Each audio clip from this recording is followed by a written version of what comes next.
improvised, found his man. The Aztecs have taken the lead with 1:06 left to play. To the end zone, touchdown. Hello, everybody, and welcome back to our podcast, Inside the Climb, brought to you by Aztec Link and the We Believe Network. As always, I'm one of your co-hosts, Kylie Freeland. Alongside me, your other co-host, Jack Powers, and joining us, as always, Sam Popper and Caleb Davis. Welcome, you guys. Pleasure. How we doing, crew? Doing amazing. How's fall camp treating you guys? Fall camp is great. Day 3. Day 3. It's easy. As we film, yeah. It's easy. You don't get tired of things you love doing. I will say, if it's really difficult in day 3, then you don't have a shot to make it through fall camp. So how many days exactly is fall camp?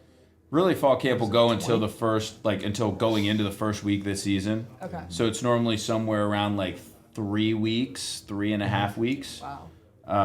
So obviously we're just getting started. The days we'll normally have a practice in the morning and then a walkthrough in the evening and kind of a bunch of meetings and things of that nature in between. So it's been a lot of fun. I mean, we've talked about kind of why this is a fun time for us, and honestly, I'm just kind of looking forward to getting after it. The guys are in a good place right now. We are knee deep in that football bubble, and it is the greatest thing in the world because there's almost there's nothing else going on. Last night, I've actually got my cousin from back home. She's staying with me right now. She's been going around the country, so she's just traveling, and I get home at what is it, 10:30 last night, whatever it is. And she's like, "You're just getting home for the day? Were you at work?" I'm like, yeah, but I mean, where else would I be? We're in it. So no, it's again for the people that are as messed up in the head as me, Sam, and the rest of our staff, it's the greatest time in the world. For a lot of other people in the world, they probably sounds like we're maniacs. And then earlier this week, from Monday to Wednesday, we were in Nashville for the recruiting symposium. It's an event every year where people like Caleb and myself that work in recruiting and personnel could just go and dork out over subject matter in that area. And it's an awesome event. I mean, it had 1,600 plus people this year. Mm-hmm. I mean, we talked about it. I mean, I was there in 2018 when there was maybe 150, and I think my first one there was probably 350. Yeah, and when we had CJ, we talked about the one when we did on the West Coast that he was there and I was there. We both didn't realize it at the time, but just to see what it's turned into, it's become a really awesome source for no matter where you are in the personnel world to just go learn some stuff, network, meet people. Different people use it for different purposes, but the idea that that's there as a resource for everybody is really cool and something. And it's really cool because it's from everyone in the college world, from GMs all the way down to your student assistants. But then you also have the NFL teams that come by. You have agencies that come by. You have the media. Services. You have services. Yeah. You just have this whole conglomerate of people that, again, everybody is able to get their own little tidbit of information from it. And you kind of got to go in with your checklist of what you want to accomplish. But, yeah, man, it's a blast. You get to just catch up with some people, but also just learn some new tidbits about, different ways to do things and kind of get a vibe of what some creative things that other people across the country are doing. And there's a core group of the exemplary figures in our field, Andy Vaughn and Jordan Sorrells and Mark Pantoni, Andy Frank, Pat Sudis that Sam Popper. No, just a 5. Caleb Davis. That work to put it on every year, and that's a ton of work that they very much don't have to do, but they do it for the entire industry, and I think that's awesome. And it's just one of those things, honestly, kind of like Coach Gordert, who was just on the podcast that we're going to be pivoting to in a minute, just serving, just giving back, Giving they back. don't necessarily Plant get trees. a whole bunch out of it. I'm sure it's a whole lot more work for them than they get out of it, 100%. but it gives back to, again, like we just talked about, 1,600 different personnel people across the world that get to elevate, learn, and grow in this space. Yeah, they're just planting trees. They may not see the fruits of their labor, but it helps so many people to come after them. Mm-hmm. Incredible. Cool stuff. Before we get back to Inside the Climb, we want to remind you that the countdown to San Diego State football is officially on. This season marks the beginning of a new era as the Aztecs prepare for their first year in the new Pac-12 conference. The home schedule is finalized. It all starts with Portland State before one of the nation's top Group of 5 programs from last season, James Madison, comes to Snapdragon Stadium. Then conference play arrives with Texas State, Washington State, Utah State, and the rivalry game against the team up north. And don't forget, Pac-12 After Dark is coming to the Mesa. Big games, packed crowds, and a chance to be part of history as San Diego State begins its new chapter. Don't miss a moment. Secure your season tickets today and be there for every touchdown, every big play, and every unforgettable night under the lights. Visit the SDSU Athletics website or click the link in the show notes to get your season tickets now. The energy guy. He's a strength coach. He's assistant strength coach under Coach Sobel, but his experience here shaped so much of just who he is, how he operates, and again, he's seen both sides of it. Gordert's just one of the most special human beings in the world because he lives it every single day. And now joining the podcast, the one, the only, Chris Moneybags Gordert. Wow. Here we go, baby. Here we are. Yes. All that stuff. Don't you ever forget it. My favorite thing about Gordert, which obviously the viewers, if you haven't been to a practice, you might not know, is unapologetically himself. Yes. Every single minute, every single second of every single day. Yeah. And it's one of your superpowers that I think the kids gravitate towards. Yeah. Now, is that something that you had to work on, build up, or how'd you get to who you are today? It's very intentional. When I grew up in this, because I played football at San Diego State, right, and I walked on and I earned a scholarship, I really figured out who I was in that process. And a lot of that is kind of just trying to fit in the mold of what they want you to be. And I realized that I wasn't being myself in that process, and then that I wasn't able to tap my full potential in doing that. There's all these little underlying things from my childhood or how people treated me growing up that constrained me on my personality. And then once I went into the social media world, I told you, I went into social media and did YouTube for a very long time.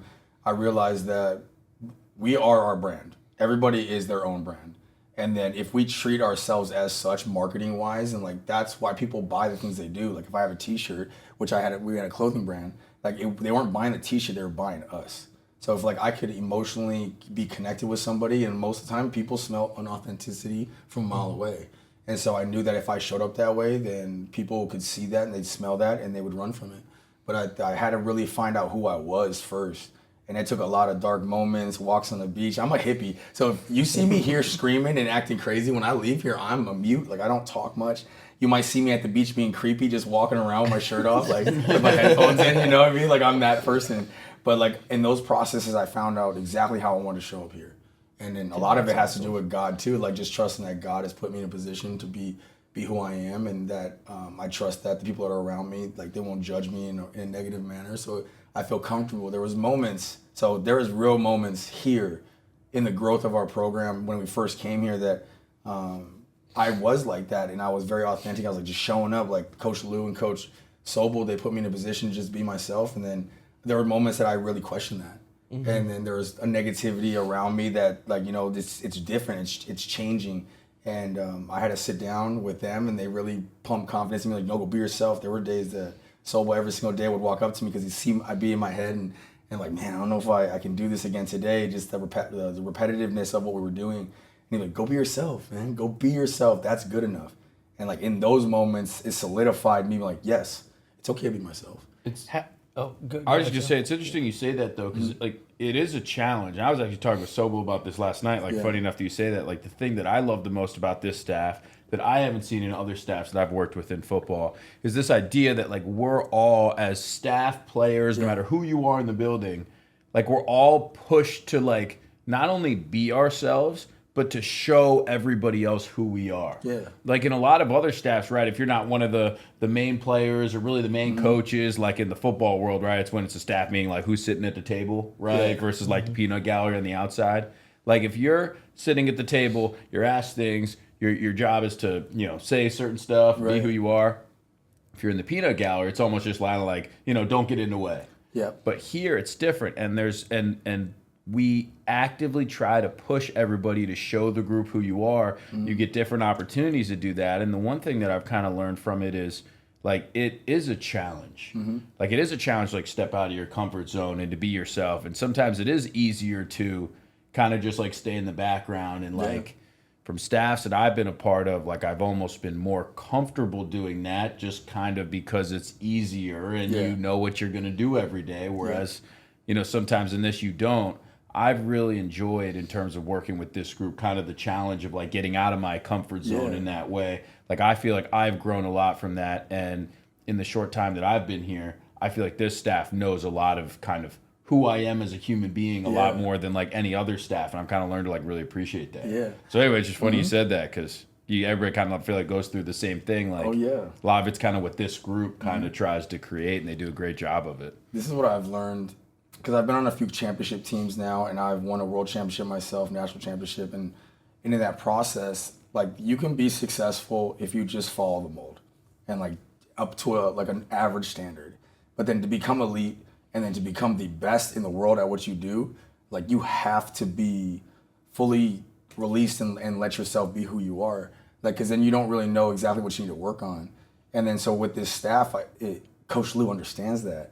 And that, which is why when I first came, I was like, yeah, of course, it's a no-brainer. I'm gonna fully invest whatever I have into this, because when you have a group of people that understand what it takes, and it's not just everybody just stand in line and do whatever is told. Like, there's a lot of individuals on this team that manage their own boats, and we're just making sure the fleet's going in the same direction, right? Like, and then if you manage your boat the best you can, and that takes vulnerability, that takes moments of stepping outside your comfort zone to make sure that your boat can, float efficiently.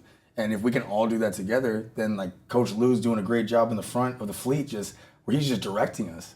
And I think I read a quote or I saw a video on Instagram or TikTok about true leadership. And that's something I've been very obsessed with since I've been a young kid for whatever reason. I think it's all tied into why I'm here now.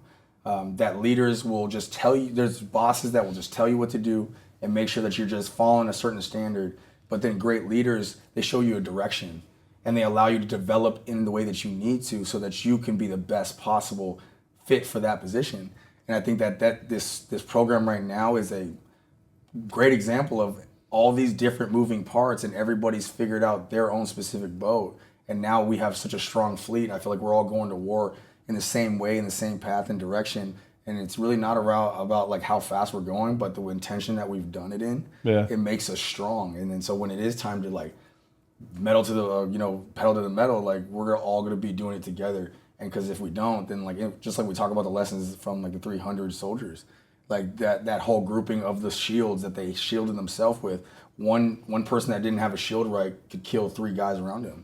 I mean, like with that understanding.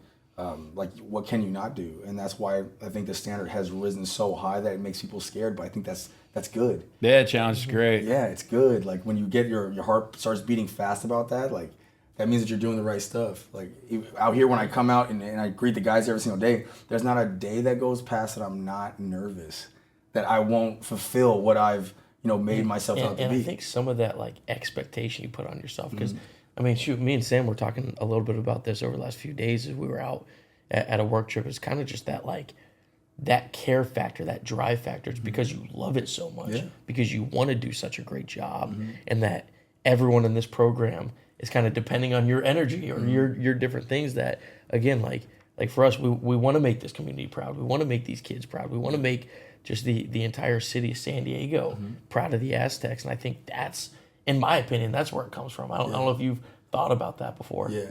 Because I have really deep ties to this university, and which is the reason why I came back. I didn't have to come back and work here. I had my own thing going, and my entrepreneurship was like, sailing and stuff. And I just remember back to when I was a walk-on, and then I was just bottom of the barrel. They were making me work out at 4 a.m., and I was on academic probation. You know what that's like. So I was a walk-on on academic probation. Like I wasn't even allowed to get a shake when I left the weight room. You know what I'm saying? I'm surprised you're still here. Yeah, dude, I know. So a walk-on is not helping out the team GPA. No, I did, dude. I walked on, and then I did it for the reason purely because I loved San Diego. I love this university, and I love football. And so, like, when you do it for a different reason, I wasn't doing it to get paid. I was working at Costco, handing out samples while I was coming to these conditionings and coming to camp. I had to work through our conditioning camps and stuff like that. I had to work at Costco. And then there would be coaches that would come see me there at Costco and get my samples. You know how embarrassing that is to be a player on the team and the coach sees you like, hey, what are you doing? Why are you working right now? Because you're not paying me for school. That's why. Yeah, no doubt. I'm paying for everything. So I found a different love for it. And I mean, I don't even know if this atmosphere exists now in college football because everybody's worried about money, NIL. But I feel like if I care enough and if I show up and not want any credit for it, like Powers knows this. I've been trying to stay out of the limelight of the camera for a minute because I don't want to overshadow the program. Like, and there's this attention. I've had attention for a very long time, like with social media, and I didn't want to make it about that. But then, so I want to do it when no one's watching. Like, I'm someone that when I'm walking, I'm gonna make sure I pick up that trash. Here, because it means something to us, like, because our guys walk out and they see trash, they don't think that we value this, then why would they value that? Right. You know what I'm saying? I see Coach Lou do it, and everybody that's starting to care now is starting to do those That's things. one of those things that I've come to realize over my years of working in college football. Like, first off, just because there's money involved, like, people forget that these are still kids. These are 18-year-old kids, 19-year-old kids that don't know anything about anything, and they've got the weight of the world on their shoulders that, again, like you just said, like, they don't know that you're supposed to pick up trash when it's on the ground. Like, that's just being a good human being. And, like, sometimes just the way you walk, talk, and operate, these kids take so much from. So I think that's one thing that people just in this world in general don't realize who's all watching. And it's one of those things that them being in the limelight of being the star quarterback, the star running back who's been here, like, they've got a million kids running around San Diego County looking at them that now if they start picking up trash because you started picking up trash, these kids around the community are starting, like, it all snowballs into just an impact in the community and impact into this world that you never really even think about where it starts. Yeah. I'm a true believer in that in whatever room that you are, whatever environment or people you're around, you have to uplift that. Like, if the room isn't better for you being in there, then, like, you're just mixing in. And so that's how I go about that. And it's really cool to see a bunch of other individuals because it takes everybody, right? It takes a village. It's the people on recruiting. It's Coach Lou. It's the walk-on that decides to do scout team. If that collective group takes that understanding that whatever room I walk in, I'll make better. Like, imagine how we raise the ceiling in the basement, right? Like, because we are only as good as our weakest link. And right now, like, I think we're strong all around, but if we could really adopt the understanding of being the best to ever do it, like, not even just the best in our conference, like, not just the best in the nation. Like, well, I want them to talk about our team for decades because of what we established and what the foundation was. And that's something that's been really, like, strong on my heart ever since our recruiting presentations and everything. Just showing people that, there's money being thrown around and there's all this stuff in the college atmosphere, but when you got a bunch of individuals who care and are passionate and love what they do, we might not know all the X's and O's right now. And I'm not saying that, like, against our coaches, like, we don't. I'm saying we may not have every answer, but we care enough to find it out. And we care enough to stay extra or deadlift at a presentation when other schools won't do that. No doubt. I love that. It's different. Like, it's different here, and we lean into it, and it's okay to be different. But now we're starting to show that different is how you become great. Is you can't go wherever else is going. You have to go upstream. You can't be the other, like, fish that are just swimming down, just going to wherever they're going. If it was easy, everyone would do it. Everybody would do it. Somebody had a quote. I forget what it was but it was basically the idea that, like, if everybody's going to, or if a bunch of other people are going down the same road as you, then the opportunity probably isn't there. Yeah. If you're going down it alone, that's where, like, the opportunity is. That's when I want to say maybe it was like Mark Cuban or something, like talking about, like, business. You know, like, if everybody's kind of going down that road, then the opportunity's already gone. Yeah. I don't know. I thought that was super and interesting. You can see, like, and that's something I used to do, is study billionaires and millionaires or like very successful entrepreneurs, because what I'm starting to understand is it's the landscape of what you're willing to understand that makes you successful. It's not generally your environment that you are. It's just your mind and the way that you conceptualize different things that you're doing in your day. Do you see opportunities where others don't? Right. Because if you do, and you create that volume in your life, then you're more likely to find those opportunities. But if you're constantly thinking about how shitty my day sucks, man. Like, I'm so tired. Like, you miss every single opportunity that has bypassed you in that day because of your mindset. Well, the funny thing that I've always thought of from a mindset perspective is, I mean, it's like I don't know the exact statistic, but 85% of the world wants to be average. And in this day and age of college football, feels like 99% of people want to be negative. Just having the right mindset already gives you a step ahead from 85% of the population in the world. And if you can get that right, then you've already got a head start on the competition. Because they're going to have their good days and bad days where their good days, they're catching up. But, like, if you can always attack every day with the right mindset, like, my whole opinion is it just gives you a head start in life. It does. And when you start to do really hard crap, like, I don't want to, can I say shit? Hey, guys, say shit. When you start to do really hard shit. An adult audience? Crap. We say crap. When you start to do really hard shit, you start to realize that gratitude destroys suffering. That if you're in some tough mess, if you could find something to be grateful for whatever reason, that weight is lifted off your shoulder, and your body and your mind is willing to endure much more once you're thankful for it. So, like, I love that we're having this conversation right now, because camp sucks. No matter which way you flip camp sucks. It's long days, it's hard hitting. But if you could find something in that mix to be grateful for, like, wow, everybody wish they could do this. Every single day I go out there and scream to my interns, like, wow, I'm so grateful for this. This is so amazing. I get benefits to be crazy. Like, I can have health insurance. And I get to come out here and be wild all the time, dude. This is crazy. I find myself in a posture of growth because I'm grateful. You know, my thing, I've always, anytime you do have those hard days, because, again, they're long, they're hard. Sometimes it's not terrible because, like, we're in such a gracious environment, but, like, I almost put myself in my shoes of my younger self, of, like, middle school Caleb, and, man, one day you're going to be a general manager of a college football program, and the impact you can have on these kids, on the community. Like, I would have just, first off, I probably would have slapped me because I would have thought I was lying, but to just have that opportunity every single day, whether it might be the 16-hour days of camp or whatnot, like, man, just how blessed are we? Yeah, we really are. Sorry, I was going to say, I kind of want to take a step back and just like talk about your journey from that perspective and getting here, because you're one of the people that, and you kind of mentioned it, like, you've done other stuff. Like, a lot of us in football, like, went into football because it was kind of the one thing we were good at, so we just went in it. Like, you were successful in other areas. You played, you went into different industries, and then you came back. Like, kind of talk about, you know, specifically, like, some of the stuff that you did in entrepreneurship and within the training and within social media and in working with people in the community that you did. When did you kind of realize, okay, maybe I want to go back in the team setting? Right. And kind of how did you end up doing that? Yeah, so I went into professional powerlifting while obviously doing my own training, so the NFL Combine stuff. I started moving my way towards powerlifting because I'm a professional powerlifter.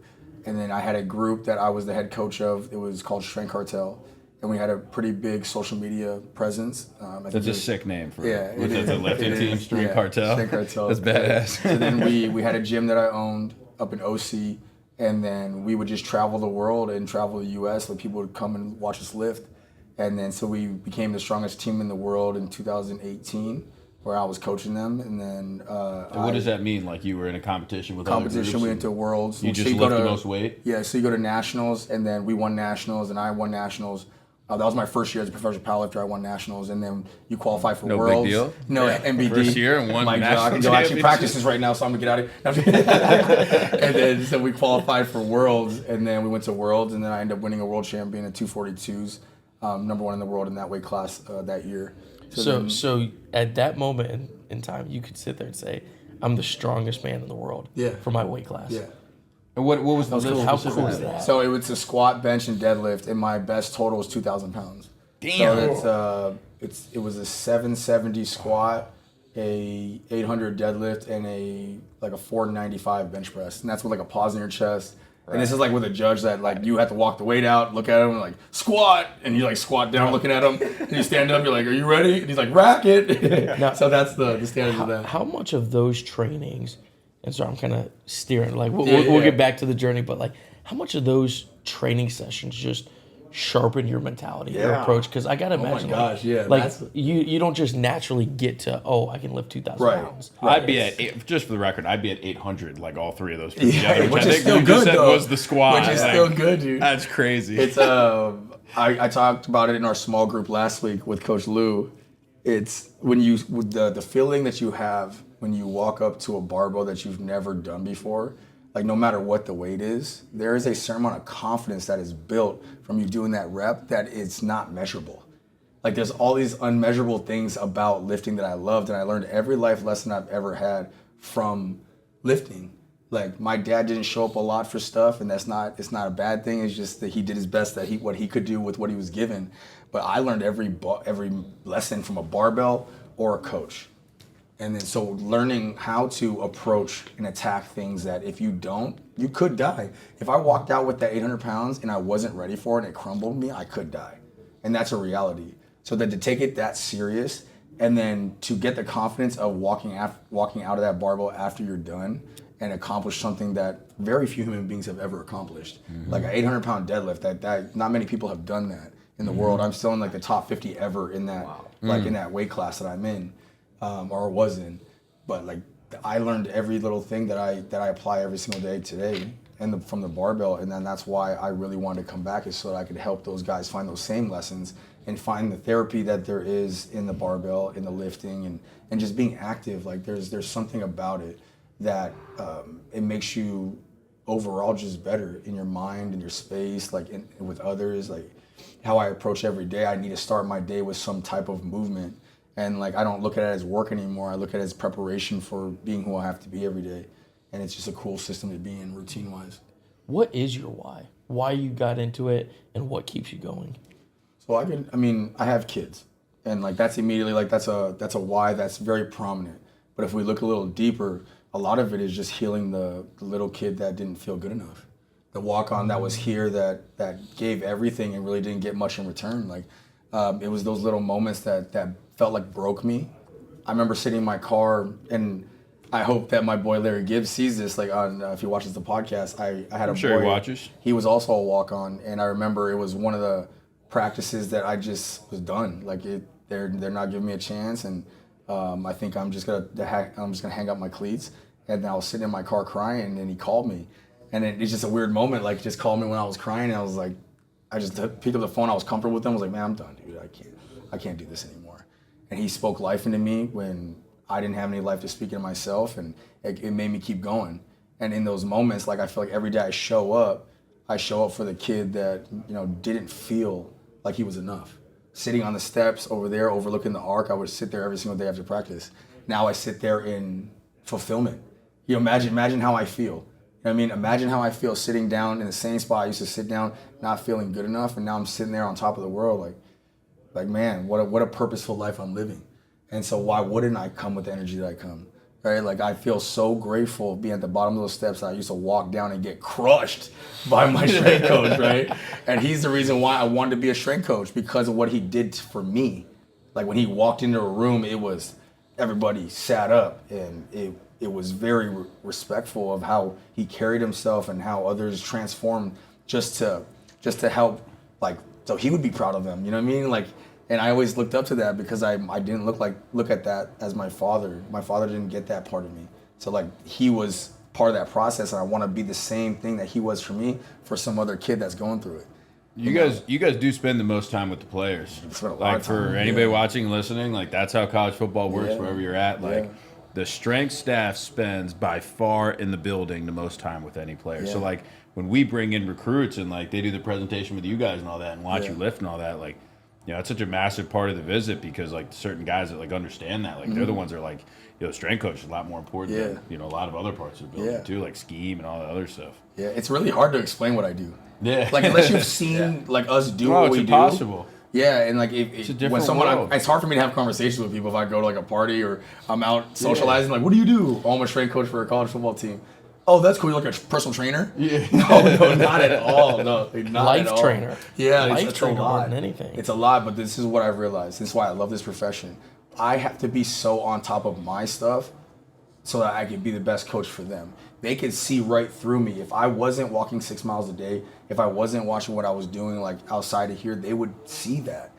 So like the best strength coaches I feel like are the ones that walk the walk. And that's why Sobel, to me, on the highest, like he is Mount Rushmore of strength coaches for me. I was just about to ask you because the way he shows up, the way he showed me consistency, he's the one that put me out there and like trusted that I would be myself and I wouldn't make that fake and I wouldn't make a really weird spectacle of it. I know it's kind of a spectacle, but like not make it super weird. You know what I mean? Like make sure it's for us. And now we're just showing people what is for us. It doesn't mean that you have to like us. This is what we do. We were doing that on the bottom of the stairs before, 2 years before they started recording it. You know, for that first video went viral like on TikTok or whatever. Yeah. You know what I mean? Like this is part of what we do. And to watch a man, I can't speak more highly about anybody between him and Coach Lou. Like the way they show up, Coach Lou is in the building at 5 a.m. every morning training. Yeah. Like we're greeting him. I'm coming in like, hey, what's up, Coach Lou? Like, and to see a boss and to see someone who leads the team the way he does and the energy he gives to it, and he has time to come in at 5 a.m. and hit it. Right, then like what are we doing? How amazing is that? Yeah, you know what I mean? 100%. I've watched these two men be the most amazing leaders, and it just helps me just find the gratitude, just empty my tank every day. I'm going to empty it out every single day for you guys because like that's what everyone else is doing for me. Like everybody's giving it their all. Like why would I not give it everything I have? Right? Could you talk about how you got in touch with Sobel? Yeah, it's a really funny story. So J.R. Tolver, he's an old Mira Mesa guy, Mecca, Mira Mesa, throw it up. What's up? Legend. Future mayor of San Diego. My dog. So he contacted me and said, we need help with the NIL social media stuff for SDSU. Like, cool, yeah, I love it. I love social media, so I'll help out. He invited me to a booster meeting. And then it was the national championship between Michigan and UW, right? Is that the year you guys played UW? Michigan, yeah. Yep. You're right, Notre Dame. Yeah, Michigan. He was right? the next year, yep. Yeah, so 100%. Michigan. So that's ironic in itself, right? Yeah. So Crazy, he bro. sees me at this booster meeting and he's like, I know you. And I was like, yeah, I know, because we had on social media. And then we had a conversation. He's like, man, I would love for you to just come in and see what I'm doing in the weight room. Like, tell me what you think. Awesome, let's go. So I came in the next day and watched it, and he could see me. I was sitting on the edge, and I was pacing back and forth. I get this look in my eye. You all know I have this look in my eye. When I turn the switch on, something happens to me. And so I'm like, just looking there like creepy.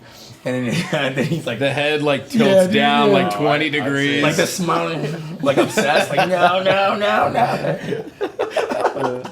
So then he saw me and he's like, hey, you want to coach, huh? And I was like, oh yeah, I want to coach, baby. And so like he told me just to come in to see if I wanted to be there. Just kept coming in and he couldn't get rid of me.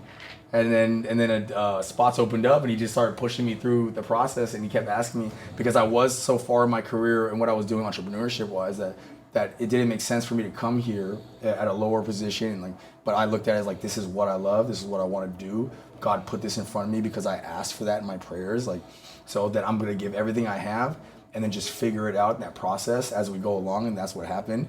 And then now, it's wild to sit here and think about what it came from. It's one of those moments where for the viewers, I've got a bunch of quotes written up on my board, and the one you hit earlier, what was it about? I don't know. I'm gonna get back to it and put it up there. But We always do that, by the way. Yes, who destroys suffering? yes, love that one. I'm putting that one up there. Yeah. But up at the top right there, I've got one that says, "Proceed as if success is inevitable," and that's almost like a lot of our journeys, but especially yours here. Like it was just one where, again, didn't make sense, but you loved it and you prayed for it, and it kept coming to fruition. And as long as you keep working and keep impacting and keep proceeding, success is going to come. I love that quote.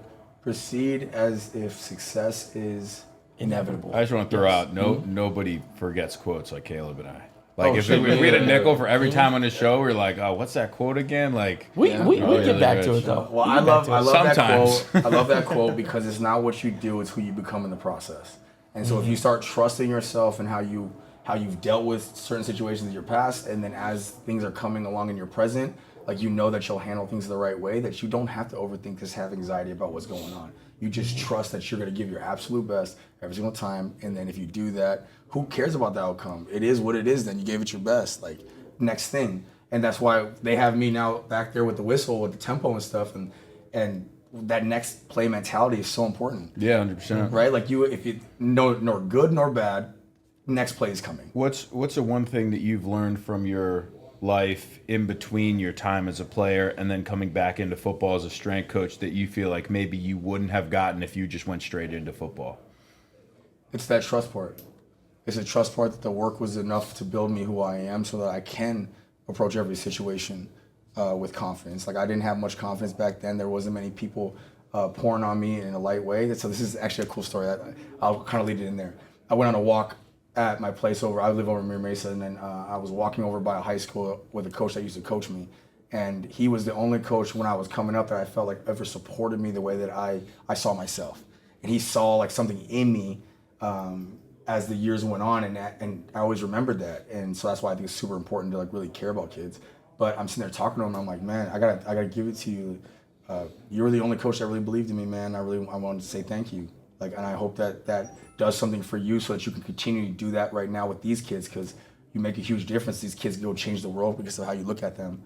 And then he looked at me and goes, well, it looks like a lot of people believe in you now. And that, for whatever reason, deep. that healed something in me. That's cool. Like, you're right, man. Like, thank you. Like, to give me that gem in the moment that that was like last year. And that just helped me start approaching my days even a little bit different. I know that I still give it everything that I have, but then now the person that I am, now I'm looking at the other details. How am I setting myself up for success? That's cool. Am I waking up and with the right intentions? Now, like, I know I'm gonna empty it out now. Like, what else can I do? You know, and then you get this like subtle confidence that kind of settles over you that I also is the grace of God, I think, a lot of times when I'm praying, but that I have more confidence in the things that I'm gonna go through because of I trust in the process and trusting who I am now.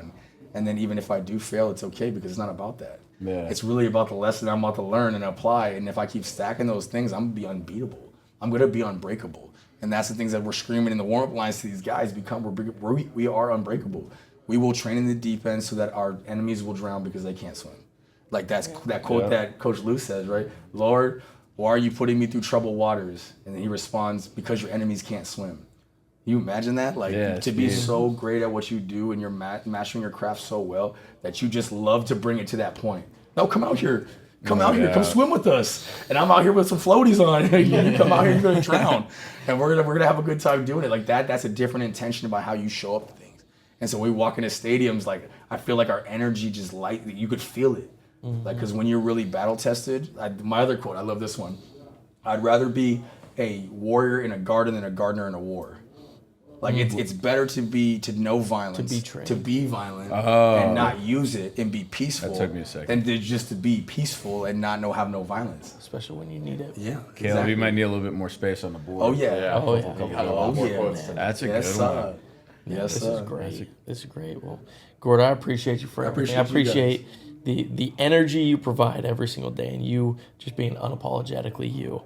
And I mean, shoot, we could go on for 3 hours talking with you, but we'll be running out to practice here soon. So, figure we probably got to wrap it up here. But man, Gordert, appreciate you for everything, man. You guys are awesome. Pleasure, bro. How much caffeine do you do a day? They've been. I've been really good about it lately, because then now I force myself first 2 hours of the day not having no caffeine. Oh wow. Yo, so I'm doing that. huge- Can't too. Can I make it to the first practice without caffeine? Yes. Yeah. So I try to go 2 hours. What do you drink there, Bob? Oh, no. That's Doesn't C8, count. It's the that's pod. C8, It's the that's pod. 2 different C4s in Yeah, there. it's the pod. But Doesn't now, count. The so pod doesn't count. I mean, we can go 1,000 milligrams pretty easily. But like 4 monsters is pretty easy know. a day. I try to keep it at 2 now. No. I'll try to keep it at You're 2. not at 12? 1200 is like game day. Okay. I only drink like, I don't know, 8 cups of coffee a day. What is that?